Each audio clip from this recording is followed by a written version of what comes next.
આજે આ વગરજીની પવિત્ર ભૂમિ ઉપર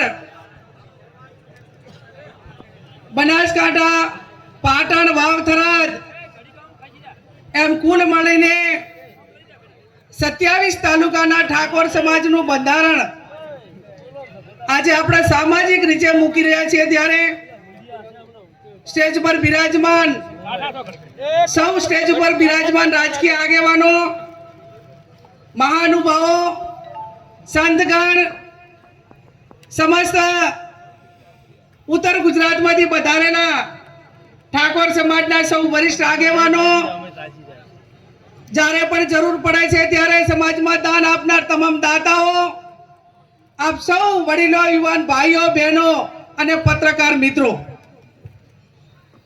આ બંધારણ આજે હું આપની સમક્ષ સદારામ બાપુના આશીર્વાદ થકી તથા તમામ દેવી દેવતાઓના આશીર્વાદ થકી સર્વ રાજકીય પક્ષોના પ્રતિનિધિઓની સહમતિથી તેમજ જિલ્લાના ઠાકોર સમાજની પરવાનગીથી બંધારણની કોપી આપણી સમક્ષ મૂકી રહી છું. સૌ પ્રથમ બંધારણ 1998માં આ જગ્યા ઉપર સ્વર્ગસ્થ ભાવસિંહજી ડહાયાજીના અધ્યક્ષસ્થાને સમગ્ર ઉત્તર ગુજરાતનો ઠાકોર સમાજ 27 વર્ષ પહેલા બંધારણ કર્યું હતું. એ બંધારણ તારીખ 1/1/2008 રોજ અમલમાં આવ્યું. એના પછી 1998માં દિયોદર મુકામે આ વિસ્તારમાં પ્રથમ સમૂહ લગ્ન માધવસિંહ સોલંકી સાહેબના અધ્યક્ષસ્થાને અને સદારામ બાપુના અધ્યક્ષસ્થાને 60 સમૂહ લગ્નની શરૂઆત થઈ. અને આ સમૂહ લગ્ન 60માં એ મોટા ભાગે તમામ જે યુવાન હોય, યુવતી હોય, દીકરો દીકરી એ ઠાકોર સમાજના વરિષ્ઠ આગેવાનોના તમામ દીકરા દીકરીઓ જોડાણા હતા.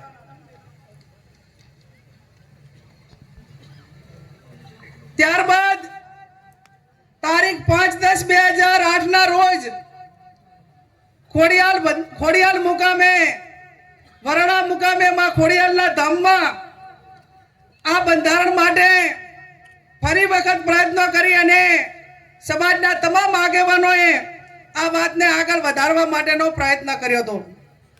એના પછી ક્યાંક ને ક્યાંક બંધારણનો અમલ નહોતો થતો.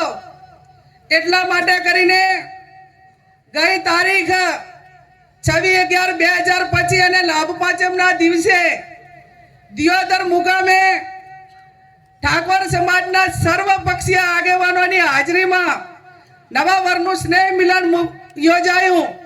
અને આ સ્નેહ મિલનમાં નવીન બંધારણ માટે કરીને ચર્ચા કરીને આગેવાનો સાથે વિચાર વિમર્શ કરવા માટેની વાત મૂકવામાં આવી. એના પછી તારીખ 15/11/2026 રોજ જગદીશભાઈ ઠાકોર સાહેબ હોય, ધારાસભ્યો હોય અને આગેવાનોની હાજરીમાં આખા 3 જિલ્લાને કોમન આપણા કયું બંધારણ રહી શકે તેના માટેની એક મુદ્દાની ચર્ચા કરી અને તારીખ 15/11/2025 રોજ આ તમામ મુદ્દાઓ નક્કી કરવામાં આવ્યા. એના પછી દરેક તાલુકા વાઇઝ મિટિંગો થઈ, ગામ વાઇઝ મિટિંગો થઈ અને જિલ્લા વાઇઝ પણ મિટિંગો થઈ. અને હું માનું છું ત્યાં સુધી દરેક તાલુકા સમિતિઓ બની, ગામની સમિતિઓ બની અને હું માનું છું ત્યાં સુધી 1.5 કે 2 લાખ લોકોની લેખિત સંમતિથી આ બંધારણ આજે તમારી સમક્ષ હું મૂકી રહી છું. ત્યારે આ બંધારણ હું માત્ર નિમિત્ત રીતે વાંચું છું.